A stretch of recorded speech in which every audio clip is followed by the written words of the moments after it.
الشيطان الرجيم بسم الله الرحمن الرحيم قل جاء الحق وزهق الباطل إن الباطل كان زهوقا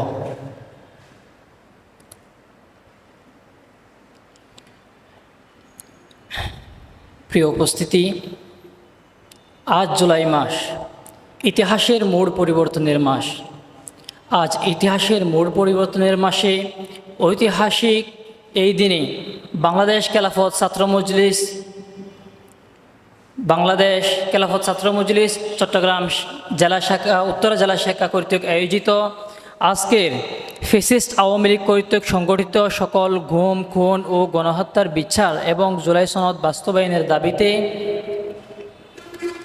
চট্টগ্রাম জেলার আওতাধীন হাটহাজারীতে উপস্থিত মঞ্চে আমার সামনে উপবিষ্ট রয়েছেন দেশের বিভিন্ন রাজনীতিবিদ এবং ২৪শে জুলাইয়ে দিক নির্দেশক বিভিন্ন বৈপ্লবিক ছাত্র জনতা। সবাইকে আমার পক্ষ থেকে জানাই আন্তরিক শুভেচ্ছা ও স্বাগতম। প্রিয় উপস্থিতি, আমি আমার বক্তব্যের পূর্বে সর্বপ্রথম মহান রব্বুল আলমিনের শুকরিয়া জ্ঞাপন করছি যে মহান রব্বুল আলমিন আমাদেরকে ২৪শের আন্দোলনে বিজয়ী দান করেছেন, যে মহান রব্বুল আলমিন ফ্যাসিস্ট সরকারকে বাংলার জমিন থেকে বিতাড়িত করেছেন। সাথে আমি স্মরণ করছি ওই সমস্ত শহীদদেরকে যাদের তাজা রক্ত বন্যা বয়ে যাওয়ার কারণে, যাদের কষ্ট, ত্যাগ, তিতিক্ষা, ক্লান্তের পরিণামে আমাদের আজ স্বাধীন সার্বভৌমত্ব রাষ্ট্র দ্বিতীয়বার স্বাধীন হয়েছে বলা হয়।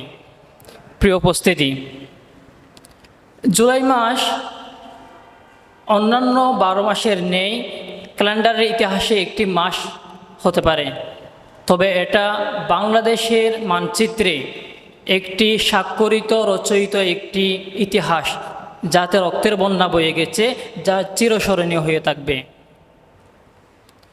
আজ আমরা চট্টগ্রামের হাটহাজারীতে সুন্দর নির্মম পরিবেশে অডিটোরিয়ামের ভিতর আজকে দাঁড়িয়ে কথা বলতে পারছি, কিন্তু ঠিক ২ বছর পূর্বে ২০২৪ সালে ঠিক এই জুলাই মাসেই আমরা কথা বলতে পারিনি এভাবে স্বাধীনভাবে। ফ্যাসিস্ট সরকার আমাদের মুখের ভাষা কেড়ে নিয়েছিল বাংলার বুকের, বাংলার জমিনের সব মানুষের অধিকার।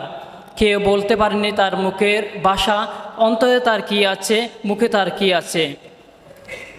তখন তৎকালীন ফ্যাসিস্ট সরকার শুধু গুম, হত্যা তা নয়, সরকারের বিভিন্ন কার্য পর্যায়ে চালিয়েছিল লুটতরাজ, চালিয়েছিল গুম, এদেশের মানুষকে থাকতে দেয়নি শান্তিতে। প্রিয় উপস্থিতি, আজ চট্টগ্রাম উত্তরা জেলা শাখার বাংলাদেশ খেলাফত ছাত্র মজলিস এই জুলাই সনদ বাস্তবায়নের দাবিতে ডাক দিয়েছে। বস্তুত এটি ডাক দেওয়ার বিষয় নয়, এটা হচ্ছে মানুষের অন্তরে নিহিত থাকা ভাব প্রকাশের বিষয়। এটা আমাদের সবার অধিকার। ২৪শে জুলাই যেমন আমরা সবাই নিজ উদ্যোগে এসেছি, এই জুলাই আমাদের অধিকার।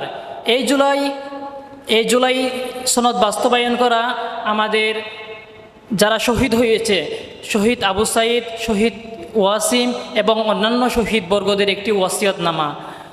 আমরা তাদের সাথে কখনো কোলাঙ্গারিত করতে পারি না। আমরা তাদের দাবি অবশ্যই পূরণ করব। আমাদের একটা কষ্ট ছিল স্বৈরশাসক দূর হবে বাংলার জমিন থেকে, ঠিকই তো, স্বৈরশাসক দূর তো হয়েছে, কিন্তু বাংলাদেশের অবকাঠামো যে সংস্কার রয়েছে তা তো কখনো পরিবর্তন হয়নি। পরিবর্তন হয়েছে কিছুটা মাত্র। বাংলাদেশের যে রন্দে রন্দে তারা ইতিহাস গেড়ে গেছে, তারা গুমের ইতিহাস গেড়ে গেছে, তারা খুনের ইতিহাস গেড়ে গেছে, এই ইতিহাসটা এখনো পরিবর্তন হয়নি। সরকার আসার পর তো এগুলো আবারও দেখা যাচ্ছে।